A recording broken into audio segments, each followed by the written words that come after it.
So, like, seriously, I'm very, very sorry to disappoint you. That I'm just getting to see War Room kind of amazes me. But I'm really sorry. I'm really sorry. So, what prompted me to still review this movie is because of a lot of comments I've got from people about this movie. So I was like, Maurice Daniel, why don't you check this movie out to confirm for yourself if it's really up to the standard people are talking about, or it's up to the standard people are rating it. So I decided to see it for myself, and that's why I'm here with this review. Hello everybody, this is your boy Maurice Daniel, and I'm here, like I said earlier, to review a movie titled War Room. Yeah, it's an American movie titled War Room. It was produced by Stephen Kendrick, directed by Alex Kendrick, written by Alex Kendrick and Stephen Kendrick. The DOP on the set was Bob M. Scott, and edited by Alex Kendrick and Stephen Hallfish. Sorry if I'm not pronouncing these names well. I mean, I be correct Niger guy, so I'm not kind of used to all these names. The music, theme music, was done by Paul Mills, and then the cast in this movie included Elizabeth, played by Priscilla Shearer, and Tony, played by T.C. Stalin, and Clara, played by Karen Abak. I can't pronounce that name.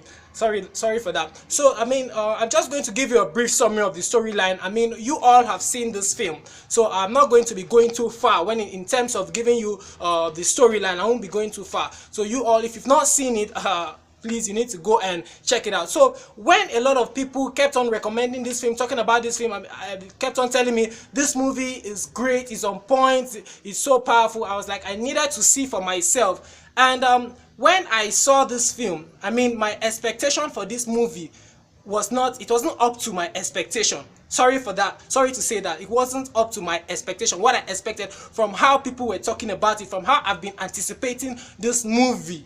Sorry to tell you that they did not meet up to my expectation, and I'll tell you why later in the review, so keep watching. It tells the story of a young woman played by Priscilla Shearer, character named Elizabeth, who was passing through a trial time in her marriage. Her husband was not giving her attention, and her daughter, he was not giving the both of them attention, and he was a kind of practicing infidelity.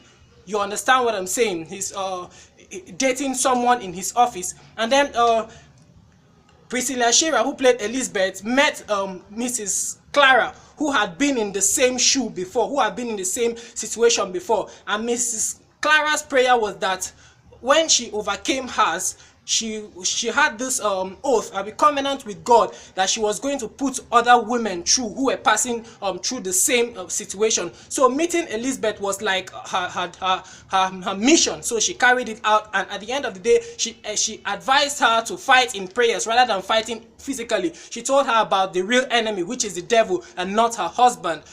Previously, Elizabeth was fighting her husband and fighting her husband's weaknesses, but she was put through by Miss Clara, and she created a war room in her house, room of prayer, pasted a lot of prayer requests on the wall. And at the end of the day, her husband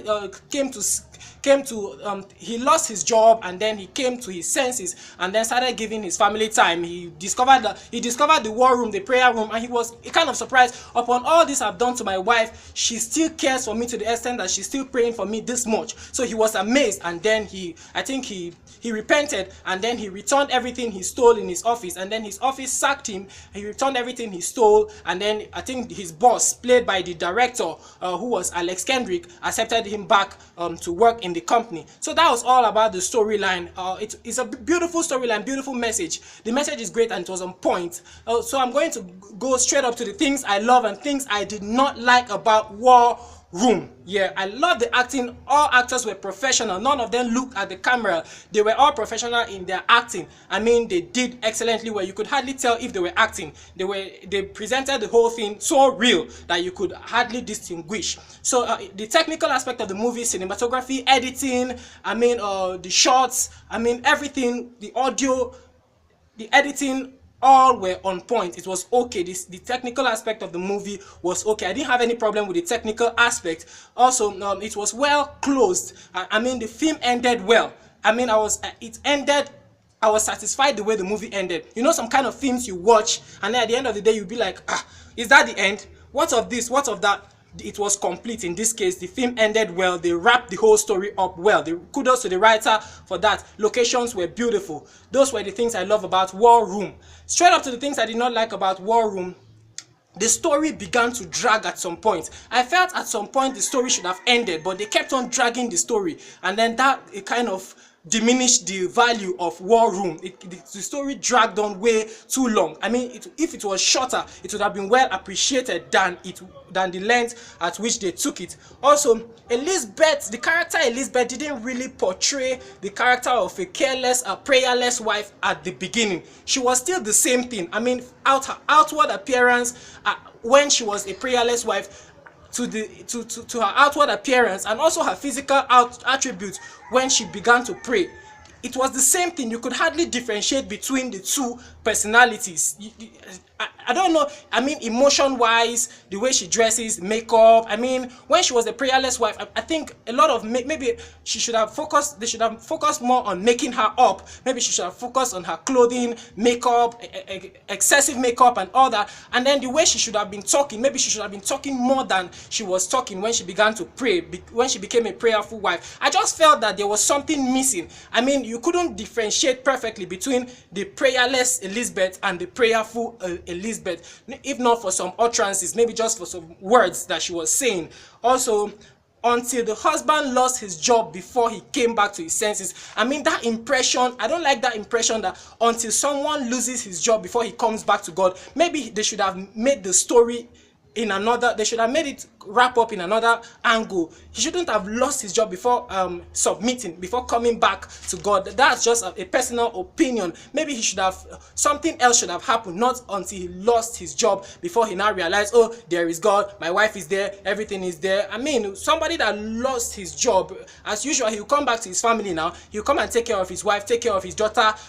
When he was busy, he wouldn't have time to take care of his family, right? So I did not like that illustration of telling me that it's when he lost his job that he began to take care of his family. They should have come at it at another angle. Lastly, the last thing I did not like about War Room was that the judgment was a kind of one-sided. I think the counselor should have listened to the both sides. Maybe she should have observed the husband first before passing her judgment. She was a kind of blaming only Elizabeth for the whole thing. She did not even take time. I mean, as a counselor, you don't work with one-sided information. You need to know from both angles so you can pass your judgment well and counsel appropriately. Also, sorry, I said it was the last. That wasn't the last. I just remembered one or two. Also, the story was predictable. The plot was highly predictable. There was no suspense. I could predict what will go on in the next scene, and that I did not appreciate about War Room. Also, Priscilla Shearer brought herself into Elizabeth. I mean, Priscilla Shearer herself, in her real self that we know her, brought a bit of herself into the character Elizabeth. I think when somebody is playing a role, I think he should try as much as possible to take himself totally out of that character. I think there was something, at some point I was like, this is the Priscilla Shearer I know. So I did not value that about Priscilla Shearer's acting, but she did well. She gave a terrific performance, excellent performance, but a little flaw in her character interpretation. So ladies and gentlemen, this is all I'm able to gather for War Room. At the end of the day, I'm rating War Room a 5/10. I'll be rating American films differently from the way I'm rating Nigerian films. I'm soon going to put both of them on the same scale, but for now, I'm going to be rating them on different scales. And also, I'm rating it based on 2015, not based on 2017. If a film comes out 2017, it will be different way the way I'll rate it in 2015. So I'm rating it based on 2015. A 5/10. Thank you very much for watching this movie review. My name remains Oris Daniel. Of course, keep your fingers crossed for more gospel film reviews from me. Bye for now. I'll see you all later in the next one.